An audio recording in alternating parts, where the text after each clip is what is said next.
je suis malade comme un chien, j'ai pas de voix, donc on va arrêter de faire les mecs. Ici d'ailleurs, c'est pas le chapeau de cow-boy, c'est le casque de sécu. On est avec Alexis. Ça va, Marc? Comment que c'est? Bah écoute, impeccable. Content de t'accueillir ici. Bah content moi de vous apprendre le métier. Ouais. Voilà. Ouais, bah ouais, il faut un professionnel parmi nous quand même. Bah voilà, parce que vous avez bien vu mes qualités de bûcheron, la sécurité, l'abattage là où je veux. On fait appel pour 2-3 conseils, comme quand j'étais venu chez des gars pour leur apprendre l'élevage, c'est pareil. Tu vois, on le voit bien, de toute façon le matériel est pas le même, tu vois, on a du matériel débutant. Exactement, t'es pas du tout bien équipé. Non, je vois que l'équipement là, moi je suis... Ouais. Bon, attendez les amis. Voilà, nous voilà avec Alexis aujourd'hui, qui avait fait une vidéo TikTok. Marc A2C, j'ai un petit message pour toi, ou plutôt un petit défi. J'ai derrière moi un magnifique chêne centenaire que je te dédie. Je le laisserai debout jusqu'à ce que tu viennes l'abattre. Si ça peut t'intéresser. Il a vu la bête, je pense qu'il s'est dit putain c'est con quand même. C'est comme mettre un 830 sur une bétonnière, c'est pas adapté. Non. C'est non, ça. non. On va pouvoir lui rendre hommage et lui faire faire le boulot qu'elle mérite. Et puis voilà les amis, ça me fait plaisir. Vous savez à quel point faire du bois je kiffe. Voilà, on se marre, on fait les gogoles, enfin je fais le gogol. Mais ça peut être intéressant d'avoir vraiment l'aspect du métier, présenter le métier. Pourquoi on n'abat pas des arbres pour s'amuser, on se lève pas le matin en disant tiens j'ai juste envie d'abattre pour abattre. Non, voilà c'est un métier, il y a des raisons pourquoi le faire, se mettre en sécurité, il y a il me parlait de plein de trucs techniques, c'était du chinois pour moi, bref. Mettre le métier en avant, se marrer, passer du bon temps, mettre la 881 en PLS. Et voilà, ouais. On va battre de l'arbre là, c'est ça? On va abattre de l'arbre, c'est ça. Il nous reste une dizaine de chênes à faire tomber sur la parcelle. On va commencer par celui-là. Des techniques différentes d'abattage, parce qu'il n'y a pas qu'une seule technique pour abattre un arbre. Et puis après, on va passer au débardage. Cette vidéo est pas sponsor par style, mais envoyez un chèque si vous voulez. Parce que regardez, les poteaux, là j'ai pas fait les choses à moitié. Les chaussures, les chaussettes, jusqu'au calbar. On a le calbar mon pote, on est full équipé style. Roger, arbre en vision, j'engage le combat. Tout à l'heure tu me disais en off que nous, quand on a une tronçonneuse neuve, la chaîne neuve, moi j'ai l'impression que ça coupe de feu de Dieu.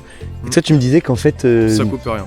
Une chaîne neuve, ça a rien dans le sac, quoi. Ça débite pas de bois. Moi, quand je mets une chaîne sur la tronçonneuse, la première chose que j'ai fait, je la fais tuter. Alors que moi, je me dis, quand je la raffute derrière, jamais je retrouve la qualité de la chaîne neuve, quoi. Ouais, et nous, on a une qualité qui est 100 fois différente.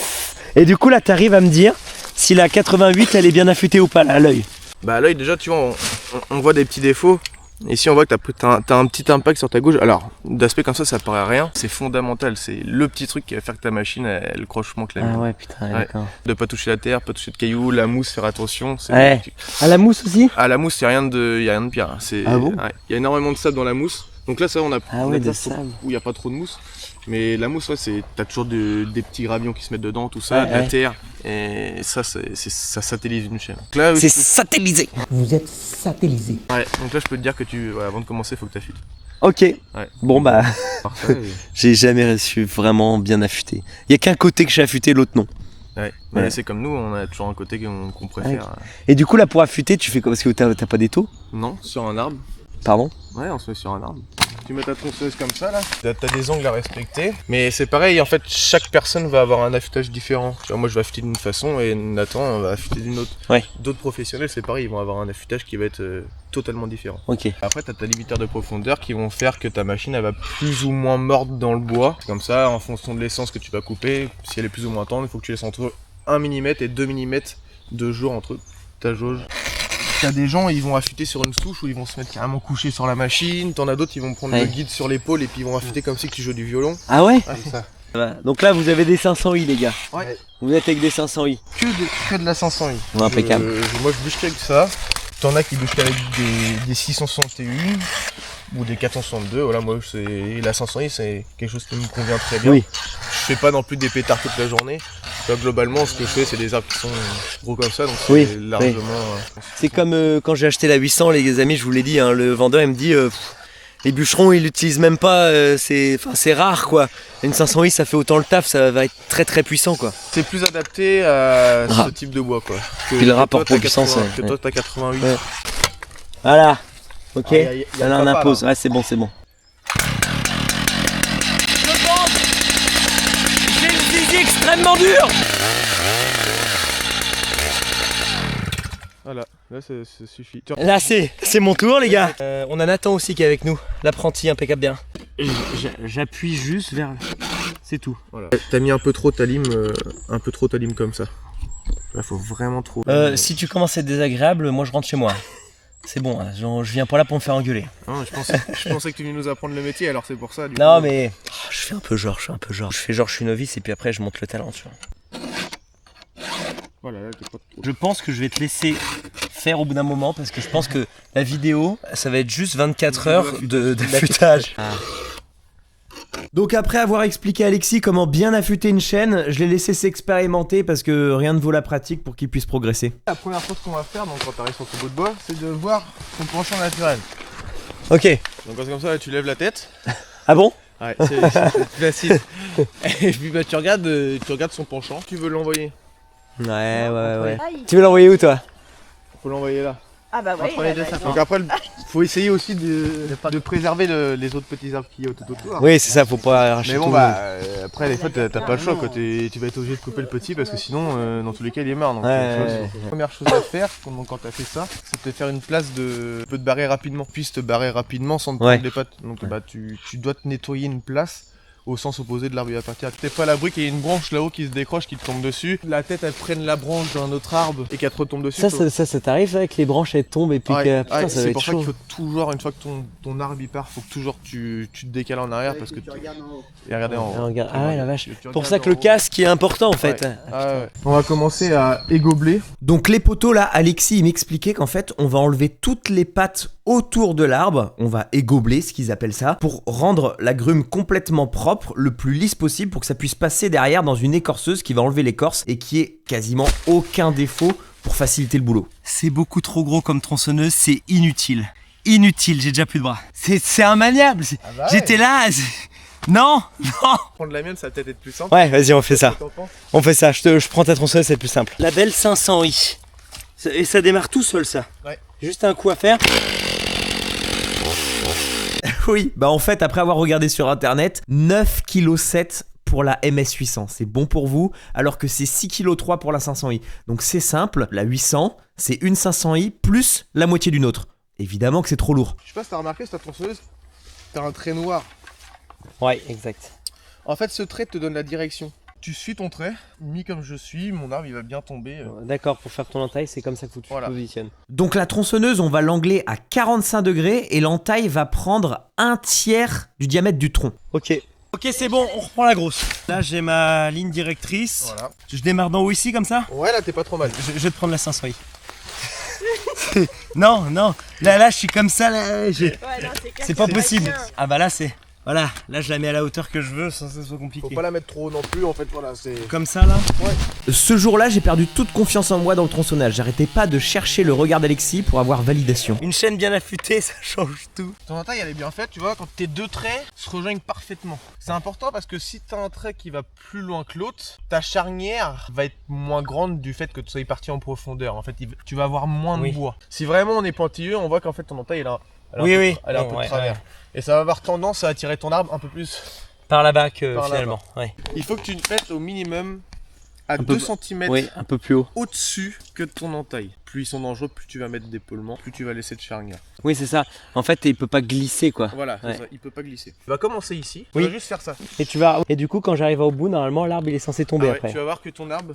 Caillou. Je t'invite à mettre ton écouteur, ça me permet de pouvoir te parler en même temps. Ça me permet de communiquer en permanence. De là, cambre un peu plus.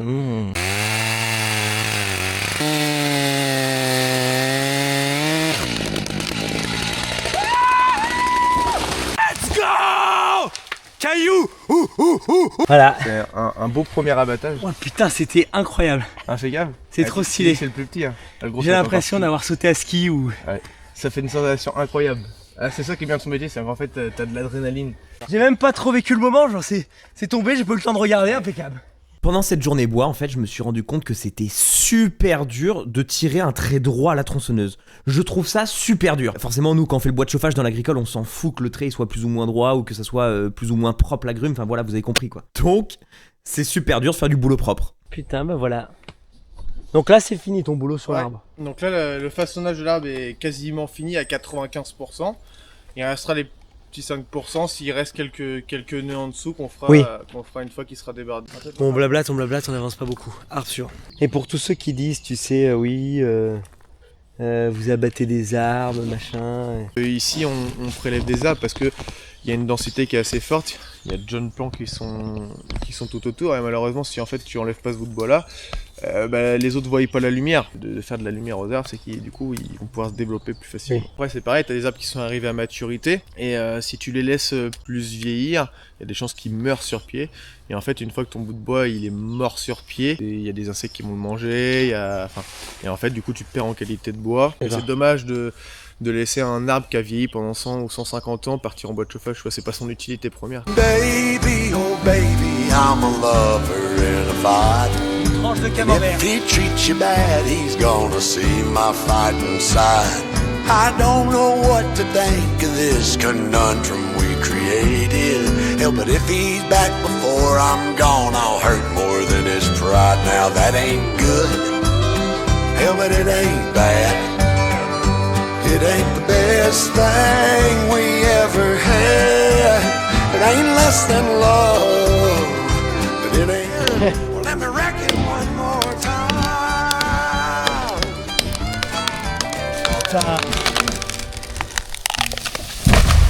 Impeccable. Voilà, dingue. Impeccable. Ah, c'est satisfaisant quoi. Alors, les amis, on va aller guetter le plus gros là. À chaque fois, faut reprendre tout le matos, te redéplacer. Mais t'es bien, t'es en forêt, t'es tranquille, tu te balades. Voilà la bête. Oh la vache. Ah, c'est un beau machin. Il y a un néopeur qui est venu, qui est grimpé dans l'arbre, Ouais. qui a fait 2 traits de scie sur les fourches. Quand on va le faire tomber sur la fourche, en fait, au mieux que c'est la brume qui éclate, c'est les 2 bras qui ont été Ouais, sciés, qui ont ouais, été ouais, cassés. Normalement, on va pas y rater. Aujourd'hui, j'ai appris qu'il y avait 1000 façons d'abattre un arbre. Alexis m'en a expliqué plein, mais je ne saurais pas du tout vous les redire. Il y a un moment, en fait, au lieu de couper, tu perces d'abord à cœur, tu reviens sur le bord de la tranche, ou parfois tu laisses une patte pour que l'arbre puisse pivoter et tomber là où on veut. Enfin bref, c'est ultra impressionnant de voir Alexis, à quel point il arrive à ressentir la physique des choses, la physique des arbres. Il regarde l'arbre, il sait où faut travailler, où faut le couper, s'il faut laisser une patte, mettre un coin. Bref, comme quand toi tu ressens la physique des choses quand tu prends un virage avec ta voiture, bah lui c'est avec les arbres et c'est ultra impressionnant. Bon maintenant, place à l'abattage de mon gros tronc.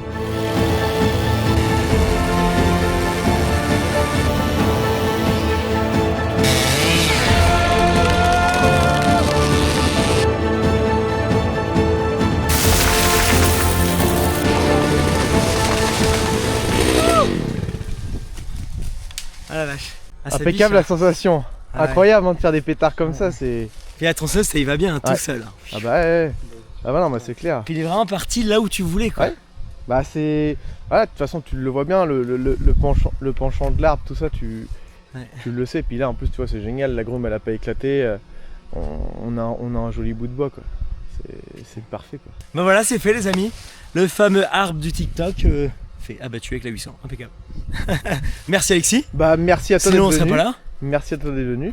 Ouais. C'est un grand plaisir pour moi de t'accueillir aujourd'hui. Puis t'avoir laissé abattre un magnifique bout de bois comme ça, c'est un grand plaisir. Là les amis, moi de toute façon, quand je me lève le matin, ma seule préoccupation et inquiétude, ce qui m'angoisse énormément, c'est de savoir ce que je mange le midi et le soir. Et en l'occurrence là, on va les bouffer dehors au resto. Et là je suis content. Avec une bonne bière, là pour commencer. Un menu Whopper là pour commencer. Avec modération, mais une bonne bière. On m'a toujours dit après l'effort, le réconfort. Voilà, alors effort, moi en termes d'effort, je suis pas du tout épuisé comme quand je fais du bois à la ferme. On a pris notre temps, la sécurité, donc je suis pas épuisé, mais au moins c'était intéressant et impressionnant. À la bouffe. Et avec modération. Exactement. Impeccable bain. Allez petite pupus, après avoir bien bouffé, il est temps d'y aller. Toujours pas ma voix, mais là, on passe à un autre type de boulot. Nathan va continuer à élaguer et nous on va débarder. Tu vois ce que c'est un casque qui est coupé par un coup de tronçonneuse? Oh vache. Ça a pris un coup de tronçonneuse ça. Ouais, j'ai pris un coup de tronçonneuse. Ah ça va vite. Hein. J'en ai l'écouteur qui s'en est barré, j'ai jamais retrouvé, il en faudrait encore. Ah vache. Oh, présente-nous ton beau tracteur. Cool, on a un Valtra T254. C'est un T, d'accord. C'est un T254, donc ça fait 250 chevaux. Ah oui. Ah bah de toute façon, quand tu veux tirer les gros bouts qu'on a abattus, il y a un peu de poids quand même. Il y a un peu de poids, ouais. Il dit que 1 mètre cube de chaîne, ça fait à peu près entre 750 et 850 kg. Pour Chantilly, on a une moyenne de 2,5-3 mètres cubes. De 2,5-3 tonnes. Ouais, donc c'est pas encore. Je m'attendais à plus lourd, C'est pas... mais c'est des poids morts sur le sol qui traînent sur le sol. Voilà, ça, tout le dessous est blindé. Ouais, c'est pas mal ça. Ah, Encore. oui, Et même malgré ça, ça arrive qu'il y ait des branches qui passent. ah bah. Tu vois, la dernière que j'ai eue, c'est une branche qui est passée, elle a pété le radiateur. Ah putain. Les ailettes du ventilateur, ça fait déjà 2 fois que ça m'arrive. Et là, donc en fait, tu chopes les grumes avec la pince là. C'est ça. Oh, on va faire du tracteur, se mettre au chaud, après bouffer, c'est pas mal. C'est pas plus mal. Putain! Donne-moi le brevet, faut que je fasse ça pour la pad. On est en train d'escalader des troncs, des souches. Jamais j'oserais faire ça avec le 600. J'aurais peur de flamber les pneus ou de... Ouais, putain. C'est étudié pour. Oh la vache, eh mais... Et puis hop, tranquille. Impeccable bien. Rangé que les autres. Et donc là, tout aligné, prêt à partir au bord de la route. Impeccable bien. On est quand même un peu secoué là-dedans. Ouais, oui. Oh putain, à escalader tes grumes là. Ouais, bah puis en plus, le fait que t'ailles le blindage, la cabine, elle est... De base, c'est une cabine Suspendue. Et en fait, comme il te met un blindage, il t'enlève la cabine suspendue. Ouais, ça fait trop de poids. Ouais. Il te la fixe en fait justement pour pas qu'en fait la cabine elle tape contre le blindage. Oui, bah oui. T'es obligé d'avoir un peu de masse à l'avant parce que mine de rien, quand tu lèves là. Ouais. Bon, là ça va, tu vois, on est sur des boîtes qui font 3,5 là. Il me dit, je te laisse conduire. Ah oui, j'attendais que ça, c'est pas trop tôt. Déambuler dans le bois, là, je vais avoir peur d'arracher la cabine à tout truc. Ouais, tu peux y aller. Hein. Moi, avant la MS400, là, j'avais une Husqvarna qui était un peu l'équivalent. Et en vidéo YouTube, vous avez la ref, ceux qui étaient là. Ah oui, ton père il a roulé dessus, c'est pas ça, je me rappelle, alors avec le télescope. Ouais, t'as la ref. Mon père a roulé dessus. Vous voulez savoir c'était quoi la vérité? Non. C'est que c'est moi qui ai roulé dessus. Ah putain. C'est moi qui... Mais à l'époque, on a dit que c'était mon père parce que fallait pas que ça soit moi. Si c'était moi qui l'avais fait, aux yeux de certaines personnes, ça aurait été une catastrophe, ça aurait été la fin du monde. Si c'est mon père, c'est pas grave. Enfin, vous pouvez pas comprendre, mais voilà, c'est tout. Mais du coup, la vraie vérité, c'est que c'est moi qui ai roulé dessus, c'est pas le père. Ah ouais. Aujourd'hui, je peux le dire parce que voilà, on s'en branle que ça soit moi. Maintenant, je suis le patron de l'affaire, mais voilà. Mais à l'époque, c'était moi. Du coup, les joies de YouTube et grâce à vous tous, c'est que j'ai pu appeler Steel en leur proposant un partenariat. Et premier partenariat avec Steel, c'est que j'ai eu la MS400. Ouais, en fait, donc c'était réparé. Bêtise faite, mais réparé aussitôt. Ah, pardon! Non, mais du coup, c'est moi qui ai le volant. Faut que j'aille par là? Ouais, parce que regarde, tu prends mes anciens tracés de roue. Je sais pas, je me dis, bah en fait, c'est comme si tu avais un plateau de 12 mètres derrière, sauf que tu tournes dans de la forêt. Ouais. Donc tu te dis, tu vas arracher tous les arbres. Non, ça va glisser un peu contre, tu vois, mais de toute façon, voilà, tu vois, ça va la salle la coucher parce que c'est ou sa cabane. Faut se faire un chemin, alors t'es mieux à faire un chemin une fois. Et voilà, et passer que par ce chemin-là que de faire 50 mètres. C'est ça. Tu vois, j'ai des réflexes de peur, c'est-à-dire que en temps normal, mon 660 il est secoué comme ça à la gueule, je m'arrête aussitôt, je me dis il y a un problème. Que là non, c'est normal. Non, là c'est normal. Là t'as tout qui tire partout, tu sens un choc comme ça dans ton relevage arrière, tu t'arrêtes. Hein. La physique. Bon bah les amis, ça a démarré chez Fer. Heureusement que je sais au moins conduire un tracteur. Faut bien savoir faire quelque chose. Putain, il y en a ils dorment pendant que nous on bosse, regarde. Et il y en a on les voit dormir comme ça. Non mais c'est n'importe quoi. C'est de l'acrobranche, on va pouvoir faire de la tyrolienne. Ah, ça a de la force quand même. Hein. Ça rentre dans l'écorce.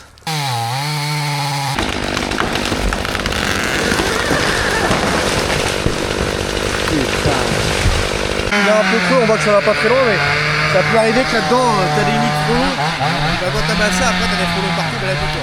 T'en as déjà eu? Ouais, bah souvent ça. Et du coup tu te barres en courant, ouais? Bah ouais, t'as pas trop de choix. T'as jamais eu de problème? Moi je me suis jamais fait piquer, mais j'ai un petit stagiaire qui était venu chez moi et il est parti chez un autre gars. Ils sont tombés sur un lit de follow, le gamin s'est fait piquer 7 fois. Je sais plus si c'est 5 et ou 7 alors fois. Il a été mal pendant 2 heures.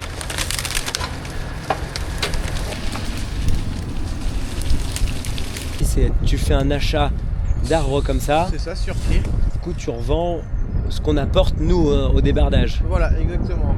En fait, en fonction de sa qualité, on va faire certaines découpes. On va déjà regarder globalement l'aspect de la grume, s'il y a des nœuds, s'il n'y en a pas, le cœur de la grume, si elle n'a pas de défaut. Donc là, en l'occurrence, elle a un tout petit défaut, donc je pense qu'on va la purger de 50 cm. On va cuber la bille. Là, en l'occurrence, c'est une bille qui va partir en bois de charpente. D'accord, pour la charpente. Voilà. Bon, on se prend au cul de la grume. 9,05 m. 9 mètres, putain. Donc elle est de 2 mètres 16. Donc là on a une brume qui fait 3 mètres cubes. 3. Ok, d'accord. Non bah nickel, c'était C'était cool de pouvoir venir découvrir ça le temps d'une journée, Ouais, moi, de faire fumer la 800. Bah, moi c'était avec un plaisir de t'accueillir chez moi pour abattre ces chiennes. Ça va que c'était pas trop loin, c'était à 1 heure de chez moi, donc ça se fait bien l'aller-retour dans la journée. Ouais. J'espère que vous avez kiffé. Bon bah peut-être qu'on fera appel à Alexis. On a un chêne à abattre à la ferme sur une parcelle, donc pourquoi pas. Ouais, pourquoi pas se faire ça. Pourquoi pas se faire ça à deux. Une nouvelle journée bois. Ouais, tu me donneras conseil de comment l'abattre et puis non mais voilà, c'était cool de pouvoir vous faire découvrir ça. Si vous aimez les tracteurs et un peu tout le tintouin, vous aimez forcément des journées comme ça. Donc c'était cool de pouvoir sortir de la ferme, de voir autre chose, de présenter comment faire aussi la bonne façon, d'apprendre et puis de s'amuser. Voilà. C'est ça, exactement. Non, on a passé une bonne journée. Mes explications ont été plus ou moins claires, j'espère. Nickel. Moi je me comprends, mais c'est vrai que c'est pas toujours évident d'expliquer certains détails. Donc j'ai... Nickel. Donc voilà, bah merci Alexis. Y a pas de quoi, merci à toi. À la prochaine et puis les amis, vous à la prochaine dans la prochaine vidéo tout simplement. Allez, salut!